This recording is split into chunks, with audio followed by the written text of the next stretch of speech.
Hello students, welcome to the video tutorial of Informatics Practices for class 12th.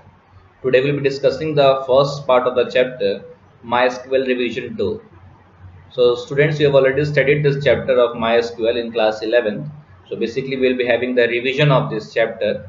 Okay, so whatever the concepts were there in the class 11th book, all those concepts are here also, but a few topics have been increased. Okay, so we'll see what the things here. Okay, so already you know that SQL is being used for the back end of any project. So whatever the queries of the database is required, that is done using the MySQL software. Okay, so let's start. First of all, let's have a look over the contents. So the first topic to be discussed is the introduction about the MySQL. Okay, that why we are using this MySQL software, what are the benefits of using this MySQL. Okay, and then how we can use this MySQL over our particular database. Next topic will be the relational data model. In relational data model, we'll be discussing about what is the relational data model and how this relational data model is different from the other data models. Okay, and why this is named as a relational data model. Okay. Next thing is creating tables in MySQL. In this, we'll be discussing how we can create the tables in MySQL. That is, whatever the requirement of the table is given, in the similar way we have to create the tables. Okay, if 4 columns are there, 5 columns are there, or multiple rows are there, how we can create the tables using these topics. Okay. Next will be the inserting data into the table. Now once we have created a table in MySQL, we need to fill the data inside the SQL table. So we will be also studying how we can fill the data values in the particular table. Okay, we will be seeing how we can insert the data one at a time, and also we will see how we can insert multiple data in a particular SQL table at once. Okay. Next will be simple queries through select command. In this we will be discussing how we can select a particular part of a table. Okay, some at least suppose if we are given with 10 to 11 rows in a particular table, how we can select 5 rows out of it, how we can select some columns, certain columns from it. Okay, so all those things being done using this select command query. Okay, and next we'll be discussing about the altering tables. In this we will study that how we can alter the structure of the table, how we can add a new column in the table, how we can add a particular definition to the table. Okay, how we can change the data types. All these things are in this altering tables. Okay, next we'll be discussing about the dropping tables. Dropping means we need to delete the tables, how we can remove the existence of the table. Okay, so if a particular table is already created and if we want to remove it from the database, we'll be studying here in this dropping tables. Next will be the SQL joins.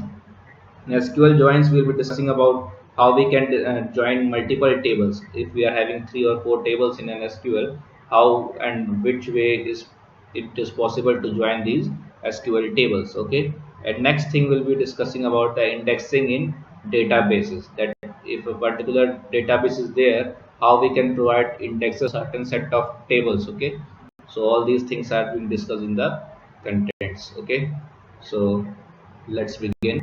So let's start the introduction part first. A database system is basically a computer-based record-keeping system. So what you mean by the database system? It is actually a record-keeping system which is utilized with the help of the technology of the computers. Okay, and the collection of data is usually referred to as the database. So whatever the data you are going to collect inside the database system is actually the database. Okay, and you know that for any particular organization or any particular enterprise, you need these databases. Okay, so it will fetch you some records that whatever the people are there, what are the employees who are working inside that enterprise, and what is the turnover, and all these details being kept inside the database. Okay, so but all at the same time, giving all this data is a very tedious task. Okay, it is a very typical and complex task. So certain limitations are there to the databases, and that major limitations and disadvantages are basically this data redundancy. Okay, data redundancy means data duplication. Okay, unsecured or incorrect data, all these things can happen with the databases. Okay, and when you are talking about the typical file processing system, permanent records have to be stored in various files. You know that because some files can be permanent records and that is to be kept for a longer period of time. Okay, and a number of different application programs are needed to be written to extract the records from the files. Okay, so whatever the files are there, you need, it can be a requirement that you need to extract the records from that files, and then you have to add that record to the appropriate files. Okay, and extract it from a particular file or folder and then need to store it into another folder. Okay, now this scheme can have a number of major limitations. Okay, as we have discussed, the data redundancy or unsecured data, it can be data inconsistency, and also sometimes the data may not be shareable. Okay, it can be unshareable data. Okay, and also the standardization of the data is not proper. Okay, maybe it is an unorganized or unstandard data. Okay, so all these things can be possible with the databases. So what we basically need is a database management system is required to answer all these problems. Okay, so we can say that to solve all these problems we have a database management system, which we in short we call as DBMS. Okay, so DBMS stands for database management system. And also you can say that in order to access these datas, okay, within the MySQL database which you are going to use. Okay, so for accessing all those things and all those programs, a user should have used a particular software which is known as the MySQL software, which we are going to use here in this particular chapter and in our syllabus. So SQL basically is a structured query language which is recognized by nearly all the RDBMSs. RDBMSs here means relational databases. Okay, so if we are going to remove all these limitations of the databases, we are going to have a particular standard set of data. Okay, and that system is having several advantages also, and we can say that the advantages can be like database systems reduces the data redundancy, that is the problem of the duplication will be solved. Okay, and the database system controls the inconsistency of the data also. Okay, so whatever the problem was there with the inconsistency of data, that is the unorganized data, that can be uh, cleared. Okay, that problem can be cured. And then database facilitates the sharing of the data also. So we had talked about the unshareable data, so that problem can also be cured from here. Okay, and database enforces standards. So whatever the unstandardized data will be there, it will be in the proper standard now.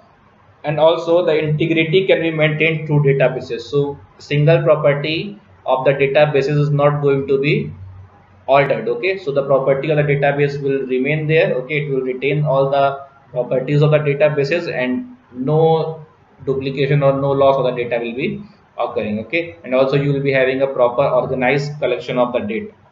Okay, so let's move further. Now let's discuss about the relational data model. So before discussing about the relational data model, it is required to understand what is actually data model is. Okay, so we can say that a data model basically refers to a set of concepts, okay, to describe the structure of a database. Okay, so you can say a data model is basically describing the structure of a database and certain constraints, or you can say the restrictions that the database should obey. Okay, so there are always some restrictions over the databases, that these are the rules and regulations which you have to follow, and if you are going to not follow these instructions or you are going beyond these instructions, then it will be a problem for the mismatch of the database. Okay, so there is certain restrictions and constraints which a data model needs to obey. Okay, so most commonly used data model for the databases is basically the relational data model.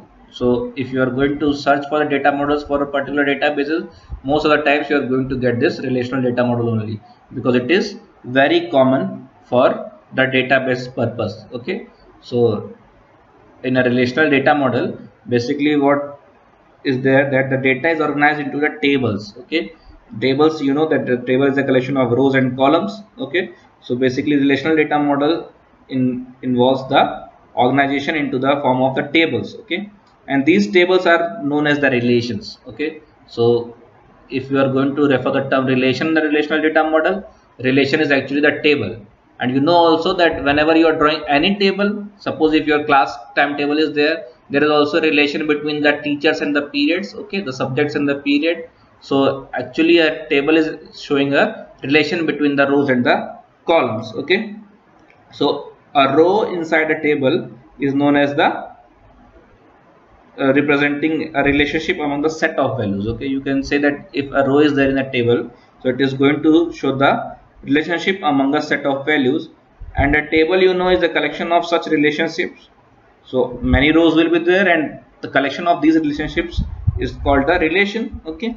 And it is generally referred to by using the mathematical term relation, okay, from which the relational data model derives its name. So actually the name of this relational data model is from this term, mathematical term, that is relation only, okay. So now let's see what are the most common terms which are being used inside a relational data model. So following are some different terms. So let's see. First one is the relation. So what is the relation? You can say that a relation is a table storing logically related data. So logically related data means the data should be logical, that the relation should be valid and logical relation should be there. Okay, and the data must be atomic in a cell. That means whatever the data is there, it has to be inside a single cell. It should not cross that particular cell of the table. Okay, and all the rows of this table should be distinct. That means duplication of the row should not be there. You know that the data redundancy is a problem for the database, so that problem should not be there.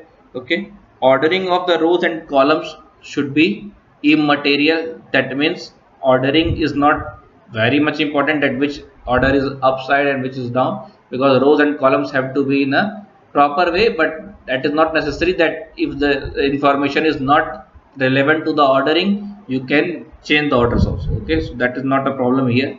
Next thing is the domain, okay. So the domain is actually the pool of the values, okay. And which pool of values? It is going to have that actual values which are going to appear in a given column, okay. So basically pool of values here are actually the values which appear in a given column, okay. So next thing is the tuple. A tuple is basically a row of a relation. So you know that in a relation is actually a table, so the rows of the table are known as the tuple, okay. And also the columns are there in the table, so that columns are referred to as a attribute, okay. Next thing is the degree. So what is degree? Degree refers to the number of attributes in a relation.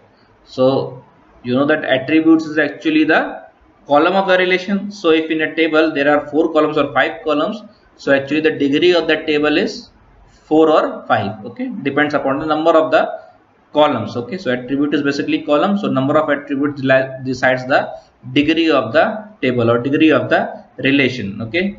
And if we talk about the cardinality, so cardinality basically refers to the number of tuples in a relation, and tuples, you know that tuples is basically the rows of a relation, and relation is again a table. So you can say that a table is actually the relation, okay, and whatever the values are coming inside the columns of the table are actually from the domain, okay, and the tuple is basically the each row of the table. So how many rows will be there, that will decide the number of tuples there, okay, and the number of tuples will decide the degree, sorry, number of tuples will decide the cardinality, okay, and the number of attributes, that is the number of columns inside the table, will decide that what is the degree of the table, okay. So number of columns, number of tables, and the table actually are responsible for storing the data inside the relational data model, okay.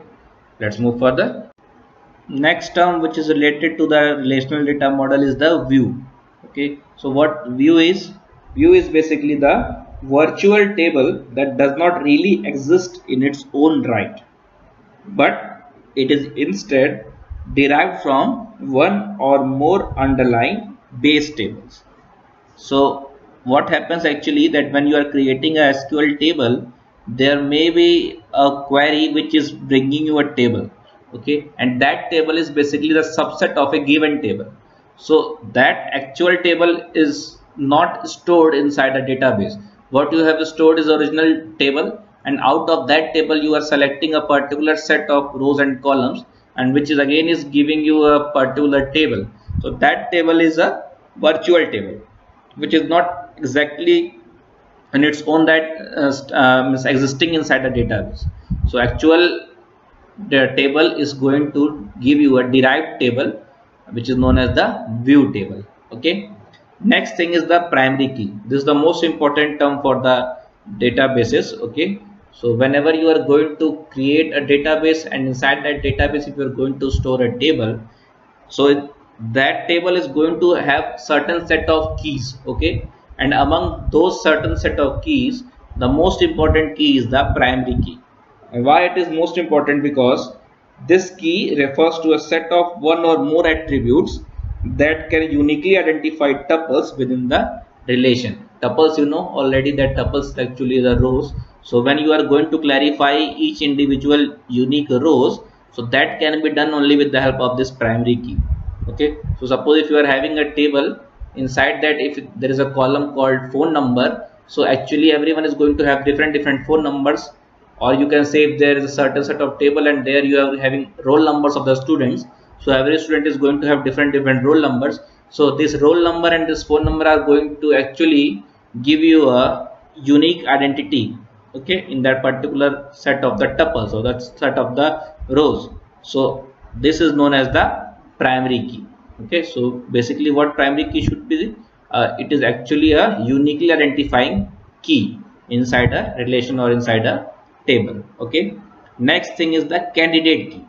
So what candidate key is, means all the attributes which are going to combine inside a relation that can serve as a primary key are known as the candidate keys. These are the candidates for the primary key position. So if you are having a particular SQL table, it may happen that there are two or three or multiple and column entries which can be uniquely identifying the table. Okay, suppose if you are having a student table, and that inside that table you are having an employee ID and as well as the student ID as well as the roll number of the student. So student ID and roll numbers both can distinguish the students uniquely.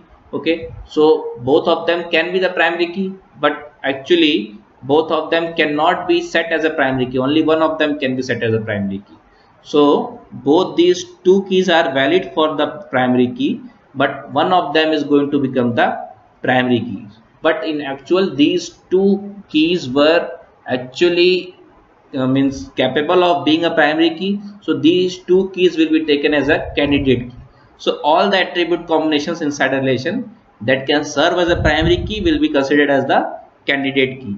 Means it has to be very clear at this time that it is not necessary that all the candidates key are going to become the primary key. Only one of the candidate key will become the primary key. Okay, so what happens with the other elements of the candidate key? So all the rest keys which are left from that candidate key which has not become the primary key will now be considered as the alternate key.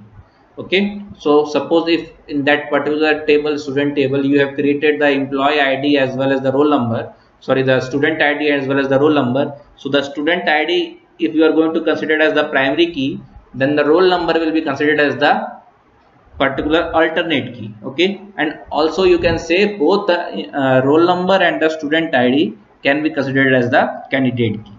So all the keys which can uniquely identify, that are known as the candidate key. Out of them, one key is chosen to set the relationship, okay, and uniquely identify the tuples, and that key will be known as the primary key. And whatever the keys which are left which have not become the primary key but they were actually the candidate's key, will now be considered as the alternate key. Okay, now the next thing is the foreign key. So what we will saying about the foreign key? A foreign key basically is a non-key attribute whose values are derived from the primary key of some other table. Now when you will be studying about the SQL giant, there will be joining more than two tables at once. Okay, so what will be happening there, that if you are having a primary key in a certain set of table, and then again you are joining that table to the other table, then in the second table the first and primary key of the primary key of the first table is now considered as the foreign key for the first table. Okay, and in the second table that key is only the primary key. Try to understand this thing, that in the first table it is the primary key, and in the second table, now for the first table it is considered as the foreign key. If you are not able to understand right now, you don't have to worry about this. Okay, we'll be having certain set of examples. We'll be setting this primary key of the SQL table, we'll be setting the candidates key also, and there you will get a logical explanation with the example also. Okay, so till now you can say that a foreign key actually is a non-key attribute whose values are derived from the primary key of some other table. Okay, so it is not existing in that table, it is existing in some other table. Okay, and in this table this key is the foreign key.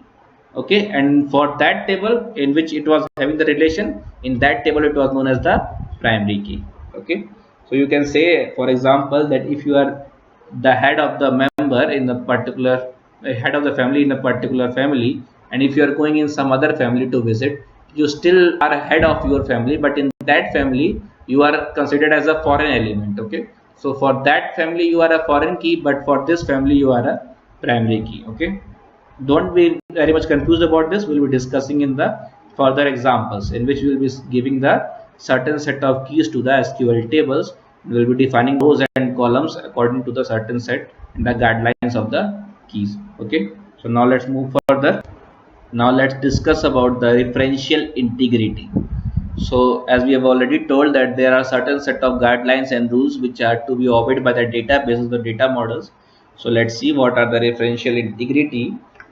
So you can say that a referential integrity is a system of rules that a DBMS, okay, the database management system, uses to ensure that relationships between the records in the related tables are valid. Okay, so whatever the relationships you are going to create inside the database, okay, inside that data model, so that relationship should be valid. Okay, and the related record should be stabilizing the integrity. Okay, and that user don't accidentally delete or change that related data. So if a particular set of data are there, if it arranged in the form of the rows and the columns inside the table, then the user should not be just accidentally deleting that relations. Okay, if a certain set of relation is going to be deleted, then it is going to affect all the other entries inside the table. So a referential integrity is actually the system of rules or which is to be followed by the DBMS, and it is used to ensure the relationships between the records in the related tables. Okay, and that relationships should be valid.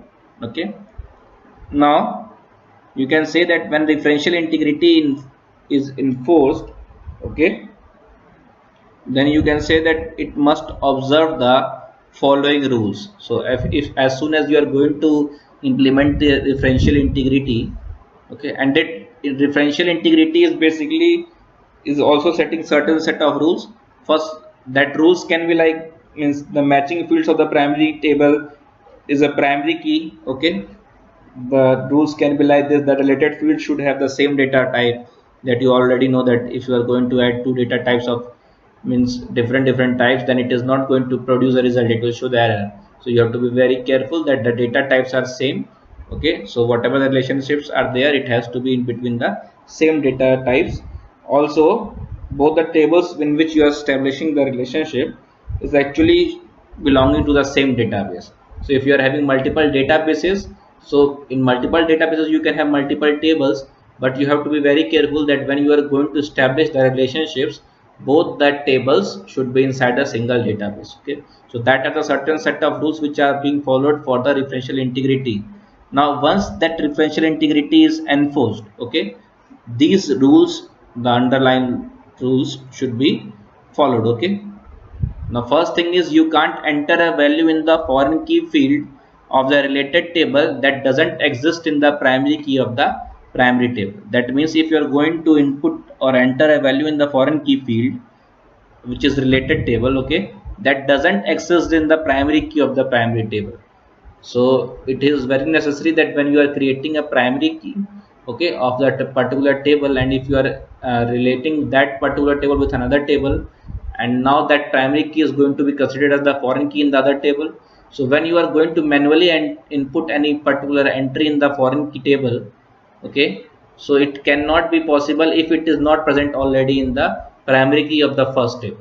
So it is necessary that whatever the entry you are going to do in the foreign key of the second table, it must be present in the primary key of the first table. Okay. Second thing, that you can't delete a record from the primary table if matching records exist in a related table. Suppose if you are having two tables and you have joined that tables with the SQL joins, now what the problem can be there, that you can't delete a record from a primary table. Okay, if the matching records exist in a related table. Suppose if you are having a primary key and that primary key is related as a foreign key for the second table, now you cannot delete the primary key. Okay, because that primary key is having a relation with the other table and that is considered as the foreign key for the second table. So that is not a possibility here that you can delete a particular primary table from the the primary record of the primary table. Okay, so it is very necessary that you have to see whether that particular key is, or the particular row or the particular column is being related to the other table or not. If there is not any relation with the other tables, you can easily delete it, but if it is already related, the related entries cannot be deleted if the matching record exists in the related table. Okay, next thing, that you can't change a primary key value in the primary table. Okay, so you can't change a primary key value in the primary table if that record has the related records. That only we have discussed, that you cannot delete it, and now you can also not change that primary key. Okay, so the deletion is also not possible, as well as the modification in the primary key values is also not possible, and this possibility is only not there when it is means having a relation with the other tables or of the same database. If the relationship is not there with the other tables, that things can be easily deleted and that can be easily manipulated. But if it is having a relation with the other tables, so that particular entity cannot be deleted and it cannot be modified as well. Okay, so these are the certain set of rules which are enforced when you are going to enforce the referential integrity. Okay, so let's move further. Now let's discuss about MySQL and SQL, the difference between this MySQL and SQL. So MySQL basically is a freely available open source relational database management system. Okay, so MySQL is actually a software, okay, which is providing you this RDBMS concept. Okay, so it is actually freely available open source software which is being used for the relational database management system, or the RDMS. Okay, and that the software actually is going to use the SQL queries. So SQL basically is referred to as the structured query language. Okay, and this software can be easily downloaded from this www.mysql.org website. Okay, so if you are going to visit this website, you will find the SQL server there. You can easily download it, and it is free and open source. Free and open source means you are not going to pay any cost for the software, and also the source code can be modified by the user and the programmer. Okay, and also the MySQL operates using client server architecture. So you have already studied about the client server also. So client server basically involves the involvement of a client and the server. So what the server actually here is, the server is for listening the client's request which is coming over the network, and the access database contents according to those requests and provides that to the client. So whatever the client is requesting to the server will fetch the request and will provide you the provide the client with the particular queries result. Okay, and what the client is actually doing, it is, our clients are basically the programs that connect to the database servers, and it is going to issue a query inside a pre-specified format. Okay, and it will ask the particular server some queries, and that queries will be in a pre-specified format. Okay, that cannot be out of the format. It has to follow some protocols and the set of rules to ask the queries. Okay, and according to that queries, the server will respond to the client. Okay, so all this involves the MySQL, and MySQL is basically a compatible with the standard based SQL structured query language. Okay, so next thing, let's discuss about the classifications of the SQL statements. So what are the SQL statement classifications? First is the SQL provides mainly following categories. First is the data definition language, which is also known as the DDL commands. So DDL commands actually are going to allow you to perform tasks related to the data definition. And data definition like creating, altering and dropping the tables, okay, granting and revoking certain set of privileges and roles, and the maintenance commands. Okay, so all this inside the data definition language commands. Second, the data manipulation language. So in DML, what we can do, it will allow you to perform data manipulation. Example, retrieval of the data is possible, insertion is possible, deletion is possible, okay, and the modification of the data which is already stored in the database. That all things are possible inside the data manipulation language commands. As the name indicates itself, that the data manipulation is possible here in DML commands. Okay, next thing is the TCL, that is the transaction control language commands. So in TCL, this commands will allow you to manage and control the transactions. So transaction is actually known as the one complete unit of work, and it may involve certain set of steps like changes to the database have to be made permanent, okay, and just undo the changes which are not to be made permanent, okay, and creating save points that certain set of transition is completed now. This step has been already followed. Now you have to follow the certain further steps, okay. So all these things come under this transaction control language commands. Okay, so we'll be discussing them in the details also. Okay, so that's it for today, students. We'll be discussing this in details. In the next lecture, we'll be studying how we can create the tables inside the SQL. We'll be discussing about the interface of the SQL and the software which we are going to use, and how we'll write the queries inside the SQL. Okay, and take care. Thank you, students.